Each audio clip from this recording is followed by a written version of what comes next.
The grand Galactic summit hovered, like a jeweled cathedral, above the binary stars of Virilon 5, its chrome spires spinning gently in zero gravity, a monument to interstellar arrogance and ancient treaties.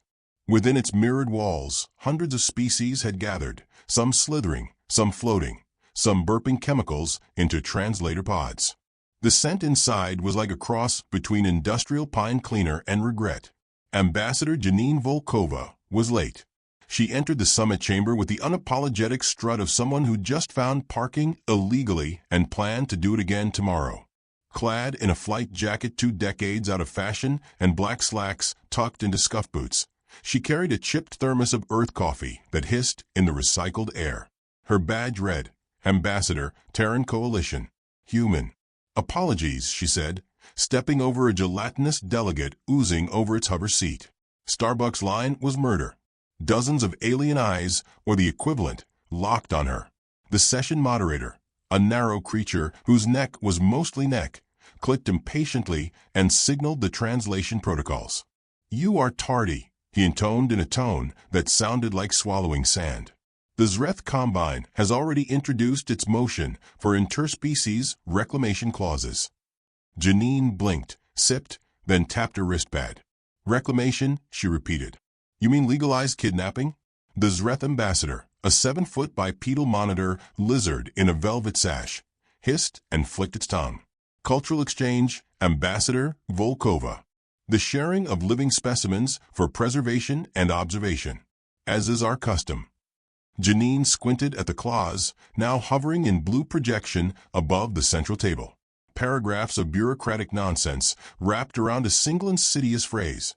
Biological samples of low-impact civilizations may be secured and studied without pre-approval.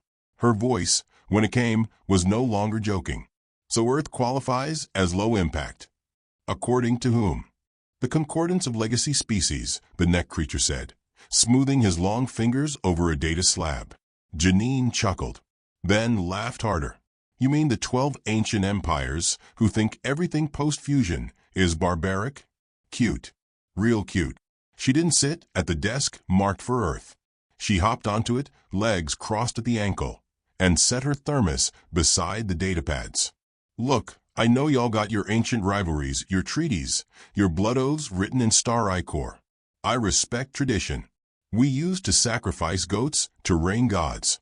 But if you try to legalize abduction of my species, I'll personally hand-deliver your motion back to you rolled up and on fire. Whispers scattered across the amphitheater. A few delegates muttered in their own tongues. One particularly squishy life form emitted a noise like a whoopee cushion. Janine ignored them. You think Earth is primitive? She continued, gesturing with her thermos like a preacher's Bible. Sure, we haven't mastered matter phasing or lived 10,000 years in hive harmony. But we've invented sarcasm, rock and roll, and passive-aggressive fridge notes. We will ruin you socially before breakfast. The Zreth ambassador stood, tail lashing. You cannot threaten assigned motion. This is a diplomatic body. This, Janine said, yanking the floating claws out of the air and tearing through the interface with one swipe, is garbage. The digital projection sputtered, then dissolved into sparks. The translator feeds scrambled.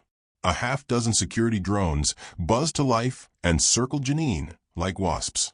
I moved to censure the human delegate, shrieked a sentient gas creature in a jar.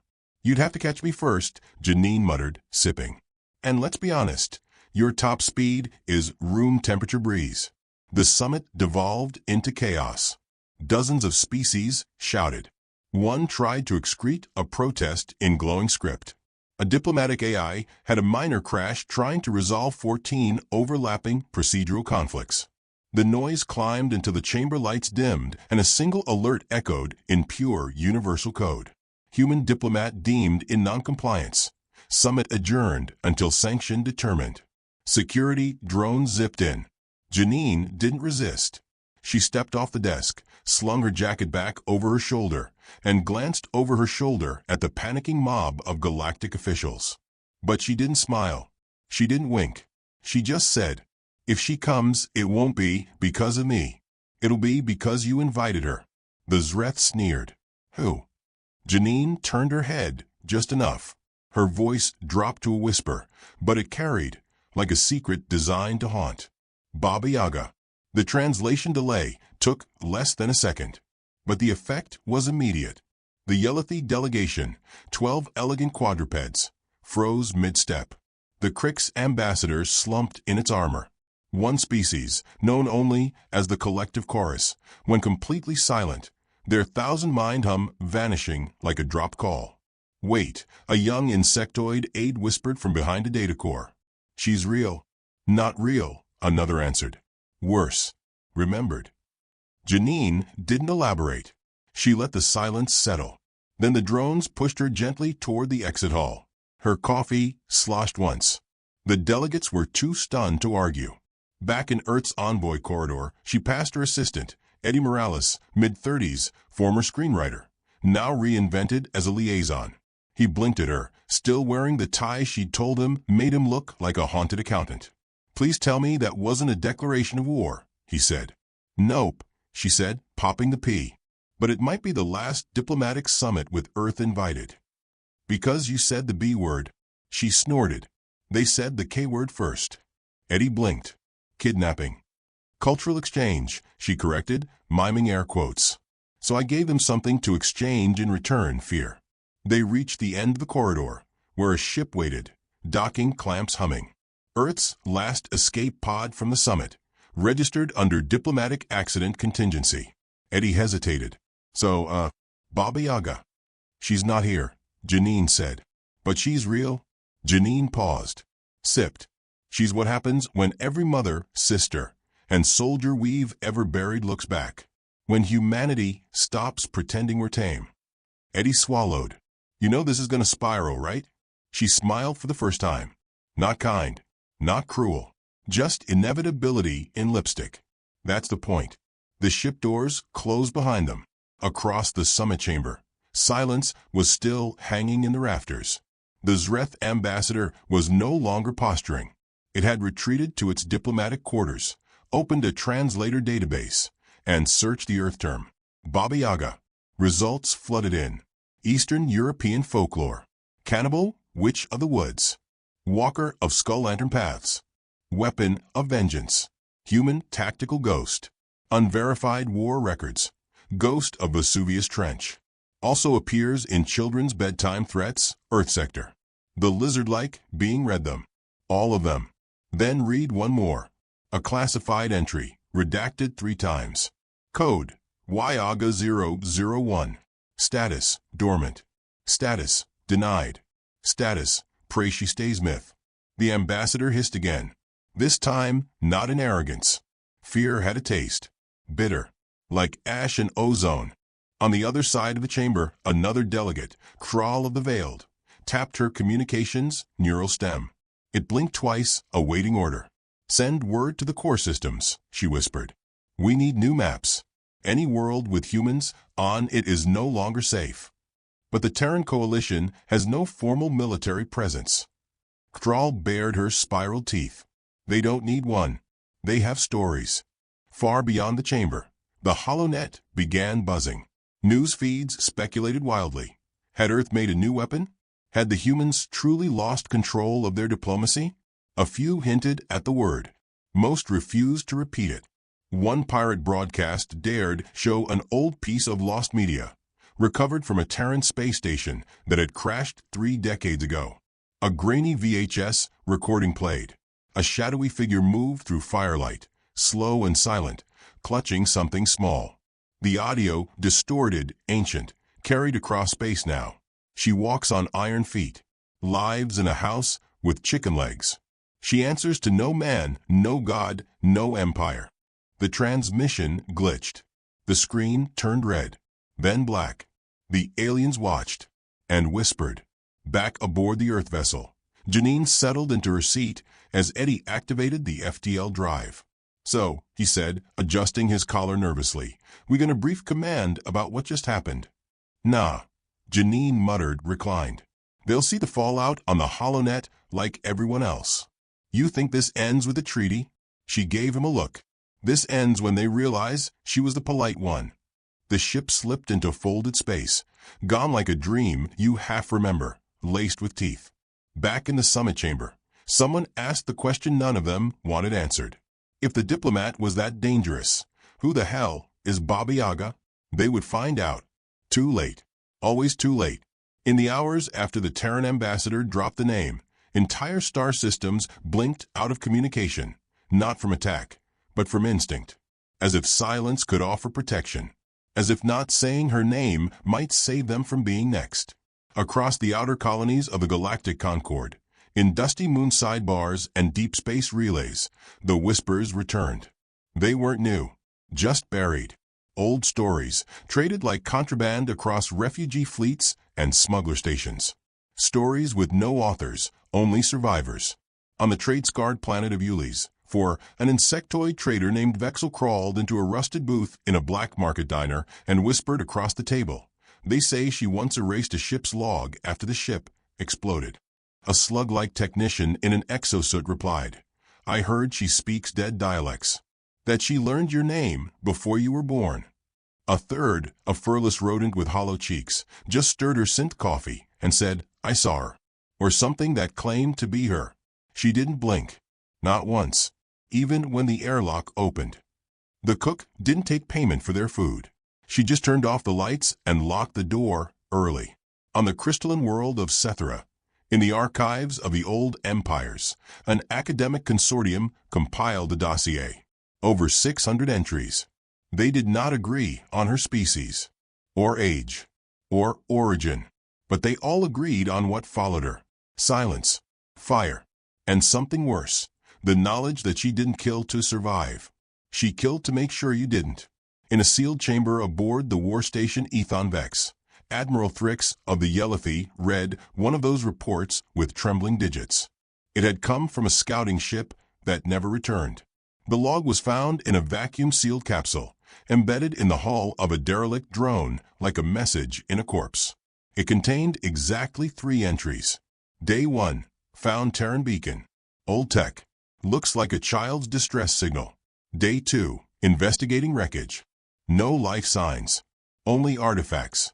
1 stuffed animal. Old Earth type. Burned. Day 3, she's here. She didn't board the ship. The ship became hers. Tell Earth we're sorry. Please. Tell her we're sorry. The log ended there. They ran it through 5 authenticity tests. All passed. The DNA traces found in the capsule did not match any living species. Admiral Thrick sighed, then reached for the comm panel. She would activate Protocol Delta Black, cultural ghost deterrence.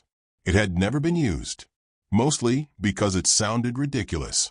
Elsewhere in the undercore of a decommissioned mining moon, a group of mercenaries hired by the Zreth Combine stood over a young Terran boy. He was maybe 7, unarmed, unremarkable. Except that his mother was human. A diplomat gone missing in the Outer Rim. And now her child was bait. The lead mercenary, a battle-worn Karth elite, knelt beside him. You understand why we brought you here? It asked. The boy looked up, unblinking. His voice was a whisper.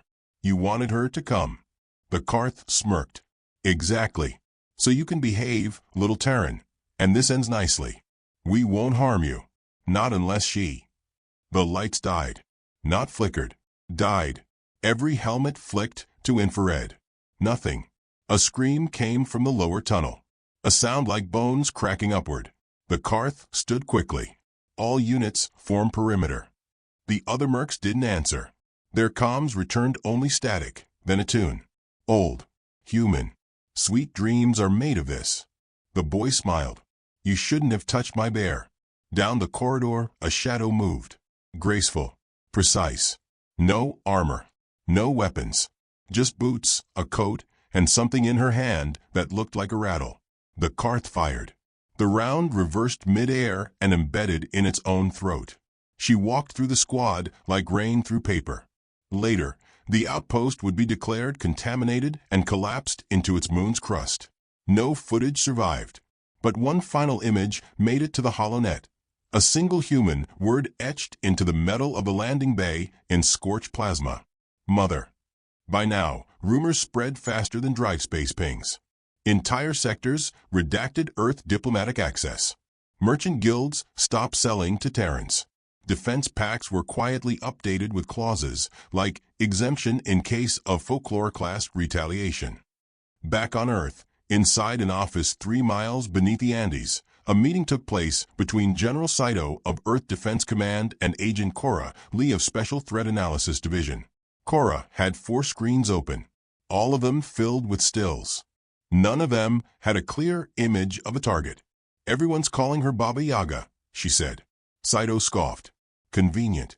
Name stuck after Volkova said it at the summit. You think that was an accident? She's ex-SAD, Cora. She never does anything without knowing the fallout." Cora paused the footage. One grainy image. A silhouette, barefoot, standing in a collapsing corridor. "Is it her?" she asked. Saito didn't answer immediately. He walked to the wall safe, opened it, and slid a file across. Inside was an old Earth dossier. Yellowing. Physical. Stamped with a level rarely used anymore. Y1 clearance. Entity of legendary significance. Cora read the name aloud. Captain Anya Volkova. Janine's mother. "She died 26 years ago," Cora said. Saito shook his head. "She disappeared 26 years ago. On a classified mission in the Oort cloud. Re-entry log vanished. Crew presumed lost. Any confirmed sightings since?" Saito tapped screen. 7. Across 30 years. All around events involving harmed Terrans. Never traced. No footage that holds. But every witness says the same thing. Which is that she doesn't knock.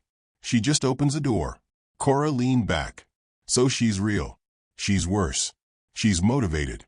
Back in space, Admiral Thrix issued a system-wide level red recall for any species holding Terran individuals. Trade collapsed in 3 sectors within a day. Black markets flourished. On the station known as the Maw, an arms dealer named Fitch took a job smuggling 2 orphaned human girls out of alien territory. He charged triple. By morning, his entire docking bay had been neatly disassembled and folded into the shape of a dollhouse. There were no signs of forced entry, but the station's walls now smelled faintly of lavender. Galactic news anchors, usually smug, untouchable, began using euphemisms. Unconfirmed guardian. Terrestrial wraith. The maternal anomaly. Only one pirate station said it straight. "You know who she is. You just hope she stayed dead. And now, well, you stole children from Earth. And Earth raised wolves." Aboard the reparation cruiser Dignity, Zreth officials met in secret. Their plan was simple: offer amends. Send a gift. A peace token. The gift? A Terran-style farmhouse on a terraformed moon. White picket fence. Fresh air. Inside, nothing but toys and warmth and tea. They left a note. "To the one we wronged. Please accept our apology. We will never touch yours again." They detonated the delivery ship from a distance, just to be safe. 2 days later, every Zreth colony grew sudden forests overnight. Unmapped. Unseeded. Thick with mist. And no one who entered came back out. The forests whispered when scanned. One word: watch. Within Earth Command, Cora made her report. She's responding. But not through channels. Through legend. "She's weaponizing fear," Saito said. "She's weaponizing truth." Saito rubbed his temples. "What's the endgame?" "She's not starting a war. She's finishing a message. And the message is? If we lose our children, you lose your galaxy." In the black between stars, somewhere near the edge of the Orion Rift, a ship drifted. It bore no name, no signal. Its hull was patched with Terra metals. Its core warmed by something older than fusion. Inside sat a woman. She did not speak. She sewed. A child's shirt. Small. Torn. Patched with love. On a shelf behind her were trinkets, a pacifier, a drawing of a smiling sun, and a dog-eared photo of a girl holding a teddy bear. She paused once to sip tea. The cup bore the faded logo of a Terran base lost 40 years ago. "Home is where Mom is." Her eyes green quiet, unblinking, lifted to a radar ping. Another child. Crying. She stood. Somewhere a nursery door opened. Eddie Morales hadn't meant to become Earth's most dangerous diplomat. But after Janine Volkova vanished into deep black with only a smirk and a half-empty thermos, someone had to attend the Galactic Concorde's emergency summit. He was not qualified. His most relevant credential was writing 2.5 seasons of Cosmic Justice, Omega Unit, a television show canceled for too much emotional sincerity. He had a degree in communications, a pair of aviators he wore for confidence, and a mild allergy to stress. The Concorde had summoned Earth to clarify recent cultural hostilities. Eddie brought a box of tacos. "Are these weapons?" asked the sentient puddle chairing the summit. "They're a peace offering," Eddie said, opening the box with a flourish. "And also lunch. You guys ever had carne asada? Life-changing." The room did not laugh. It twitched. From the ceiling to the amphitheater pit, representatives of 200 alien species stared with a mix of confusion and dread. The puddle's voice translator hummed. Earth must explain the presence of its legendary class warfare entity. Eddie blinked. Legendary class? The Baba Yaga, your maternal reaper. She's not official military, Eddie said, unwrapping his taco slowly. In fact, she's not even officially employed. I think well, technically she's freelance. The Korik ambassador, a 14-eyed crustacean wearing a pearl-crusted sash, leaned forward. Freelance genocide is still genocide. Eddie winced. Okay, let's walk that back. Look, nobody from Earth sent her. She just shows up. A collective shiver ran through the assembly. One representative muttered a prayer. Another sniffed a vial of calming spores. She responds to threats against human children, Eddie added, chewing. She doesn't negotiate. She doesn't monologue. She just solves the problem. The puddle's surface trembled. So she is a weapon of moral symmetry. Eddie gave a weak smile. Yeah, I guess you could call her a karmic cruise missile. A siren blared overhead. Now what? Eddie asked. A holoscreen unfolded midair, displaying security footage from the outer moon of Velen Prime. Flames. A trail of broken drones. A shadow moving through smoke. And in the background, a music file looping on primitive speakers. I'm every woman. It's all in me. The camera glitched out. The room erupted into a chorus of alarms, translated threats, and panic tail waving. She's here. She heard us. This was a trap, you fools. I knew we shouldn't have used Terran music as bait. Eddie stood. Okay, everybody just breathe. She doesn't attack without cause. Cause, snapped a tall, leafy being from the Curious Coalition. You abducted 7 of your own children last century to train them as peacekeepers. She knows. That was a TV plot. Eddie shouted. From Galactic Rangers, Shadow Year. You're confusing fiction with reality. The room froze. A dozen representatives opened datapads. Moments later, they gasped. One whispered, "We thought Home Alone was a military training documentary." Eddie dropped his head into his hands. Later, aboard the temporary Earth cruiser assigned for diplomatic rehabilitation, Eddie sat in the command lounge with a plastic cup of orange tang and a 1,000-yard stare. Commander Holland, Earth's on-record military attaché, slid into the seat across from him. She was tall, sharp, and had the expression of someone whose entire life had been paperwork and regret. You realize you may have escalated this to pre-war conditions, she said, sipping black coffee. I brought tacos, Eddie muttered. Tacos. Right. And then you told them we couldn't control her, that she's freelance vengeance wrapped in a mom bun. It's true. Holland sighed. Truth isn't always helpful. Not when your truth is ancient human wrath spirit who targets child endangerers. She's not a spirit. She's just someone really, really dangerous. Holland tapped screen. It showed a list of planets now refusing to trade with Earth. Others were deploying fleet realignments. One had built a statue of Baba Yaga overnight, labeled, "May she pass us by." Okay, Eddie said. Maybe I wasn't the best choice.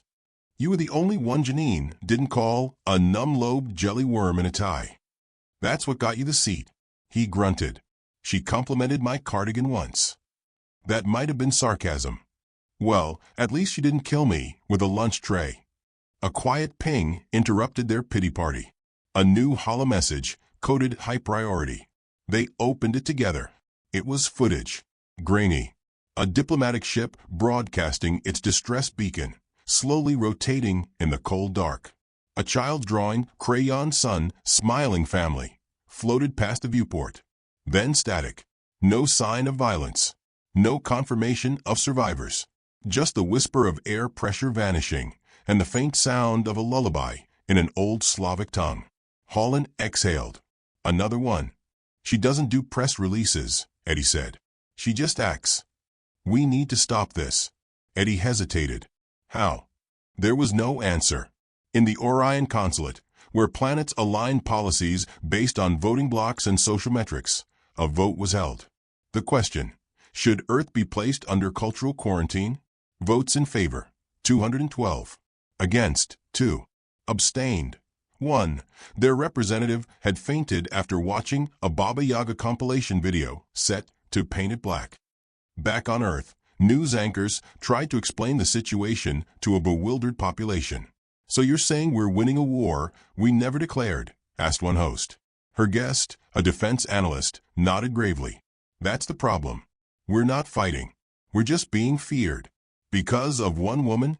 She's not one woman anymore, the analyst said. She's an idea. In low orbit, aboard the stealth ship Whisperpoint, Baba Yaga sat cross-legged on the floor beside a hollow map of the galaxy. It glowed with 1,000 lights. Each red one was a known offense against human children. Most blinked out slowly. A few stayed bright. She marked the ones that needed visits. Nearby, a voice crackled. Not from a comms unit, but from a small, handmade recording device. A child's voice, laughing, telling a story. She played it again. Her hands were steady. Her eyes, green, rimmed in shadow, blinked once in 20 minutes. When the last recording ended, she reached into a drawer. Inside was a steel case. She opened it slowly. A photograph. Her daughter, Janine, age 6, grinning with teeth too big for her face. A teddy bear in one arm, a makeshift cape in the other. Behind the photo, a handwritten note. Don't come find me, Mama, unless they make you. She folded it back in. From orbit, the Whisperpoint vanished. Meanwhile, Eddie found himself in another emergency session. This one on a ship held neutral by treaty, the Veritas Edge. He was joined by 7 alien representatives, all sweating or the local equivalent. We have a proposal, said the glimmering voice of the Julotech envoy. Oh good, Eddie said. Does it involve returning kidnapped children and stopping unauthorized probes into Terran colonies? Not exactly. We suggest telling her she's forgiven. Eddie blinked. You want me to send a universal memo that says, oops, our bad, you can stop now? A reptilian delegate nodded. We believe in the power of grace. She doesn't want grace, Eddie said. She wants assurance. That no one else ever tries to buy, sell, or dissect what she considers sacred. And if we cannot give it, Eddie leaned back. Then she keeps walking. The room fell quiet. A deep-breathing jellyfish asked, is she part of a program? A sleeper agent? No, Eddie said. She's a mom. A soldier. A myth. She was trained to destroy targets, so thoroughly no one else ever wants the job again. The Choric representative, claws tapping nervously, murmured, there are others like her, aren't there? Eddie didn't speak. He didn't have to. The meeting ended without a treaty, without a vote, just silence, and the sound of dozens of species calculating the cost of fear. Later that evening, Eddie opened a secure channel back to Earth. The line wasn't monitored. It was older tech, Terran military relic, the kind of signal only one person could pick up. He spoke into the dark. I know you're listening. No response. I didn't rat you out. I tried to buy us time. But they're terrified. It's working. He hesitated. I think they're going to break. Just a little more. Then we can talk. Maybe build something new. A light blinked red on the console. Someone was there. A voice, her voice, came through. Low. Calm. You think this is about breaking them? No. It's about making sure the next time a child screams, no one asks what species it is before deciding if it matters. Then silence. The line cut out. Eddie leaned back, staring at the blinking light. He whispered, almost to himself, "God help us if she ever wants power." Across the stars, a new legend spread, not through speeches or military broadcasts, but through the way captains turned their ships away from Terran space without orders, through the way planets set aside safe zones labeled human civilians. Do not disturb. The Galactic Concord didn't declare war on Earth. They did something stranger. They started apologizing. The trap was elegant. A hollow moon, forged from the bones of two extinct planets, dressed to mimic a humanitarian station.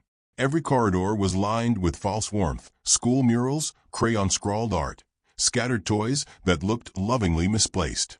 An audio loop whispered lullabies in 20 Terran dialects. The scent of cinnamon drifted through the vents. They'd even placed a recording of a child's laugh near the airlock. Everything was bait. From the observation deck above, Admiral Kelthovek of the Concorde Special Deterrence Initiative watched with unwavering intensity. He was not a sentimental species, cold-blooded and bred for long-range conflict, with a mind that processed losses like chess pieces. The moon was his masterpiece. "She will come," he said. Beside him, Strategic Director Elan of the Crick's defense arm nodded, antennae trembling. "We violated no treaty. The bait is synthetic. The cry of the child, the nursery, all illusions. If she appears, if she attacks, we catch her. We end the cycle." No one corrected him. But deep down, even Elan knew this wasn't a strategy. This was a prayer shaped like a weapon. Down in the hollow chamber, everything lay still. No security bots. No guards. Just echoes. Then the temperature dropped 3 degrees. One by one, the lights began to dim, not flicker, but retreat, as if ashamed to illuminate what came next. In the control deck, Thovek straightened. "Report." No response. Every console displayed one line of Terran script. "You asked for her." The internal gravity twisted once. Doors opened on their own. A sound began. Quiet, almost gentle. Heels. 2 of them. Striking metal like a clock ticking down. Tick, tick, tick. Then the music. Old Earth, female vocal, distorted with static. "I'm not your mother, I'm not your kind." The child's laugh on loop faltered. Skipped. The corridor cameras blinked. She entered. No armor. No weapon. Just a coat, a braid, and a steady walk. Admiral Thovek gave the order. "Contain her." Defense grids activated. Plasma barriers flared blue. Turrets uncoiled from ceilings. And every system failed in unison. No sparks. No explosion. Just off. She stood before the primary door, looked up at the embedded camera, and nodded. The feed cut to black. Thovek stood there, motionless. "She knows we're watching." "No," Elan whispered. "She's letting us." In the simulated nursery, holograms tried to keep playing. A teddy bear shifted its head in an infinite idle animation. A music box played a broken version of Twinkle, Twinkle. She walked to it, lifted the bear, sniffed. Her face didn't change, but the air did. Across the station, panels peeled back. Lights burst. The walls began to sweat. Then the voices came. Not hers. Theirs. Every child taken by Concorde policy. Every whisper ignored. Every plea denied. Their voices filled the station. And in the middle of it, she stood like gravity. The first wave of elite security dropped in from above. 50 soldiers, armored in dreadnought-grade suits, trained on dozens of planets, immune to psi influence. They lasted 14 seconds. Not because she was faster, because she knew what they would do before they did. Some said she saw time differently. Some said she didn't see at all, only listened. A child's scream echoed from the distance. Synthetic. A fake. One last desperate signal.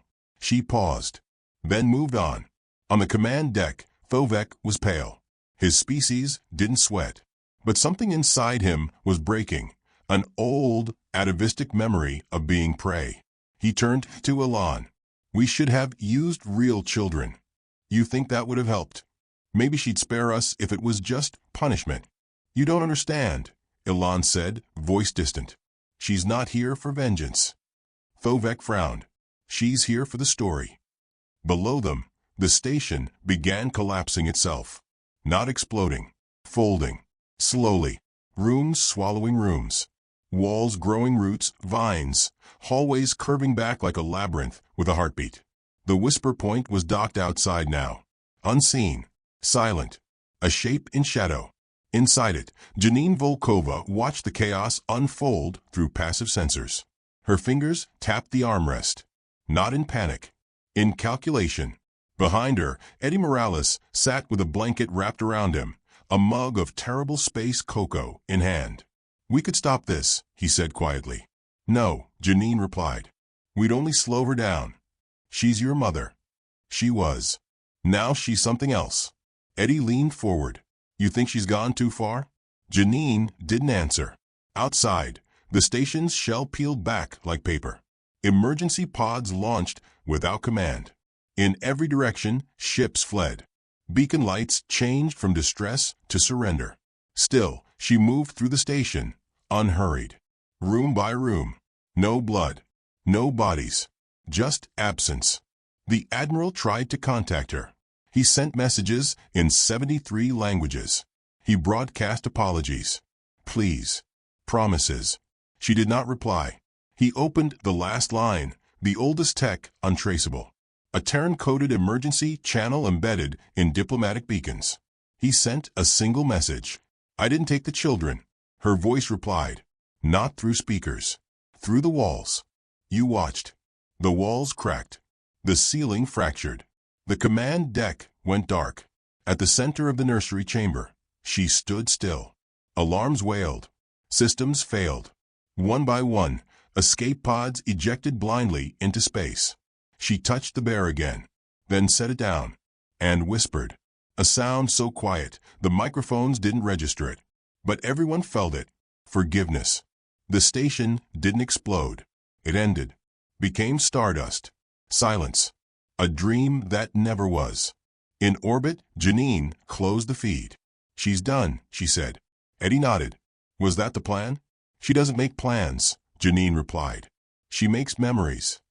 Below, space shimmered where the trap moon once was. Nothing remained but a dust trail shaped like a question mark. On 300 worlds, the legend grew. Not just of her wrath, but of her mercy. Because she could have destroyed planets, could have turned moons to dust. Instead, she gave them a choice. Run, remember, or try again. They chose wisely.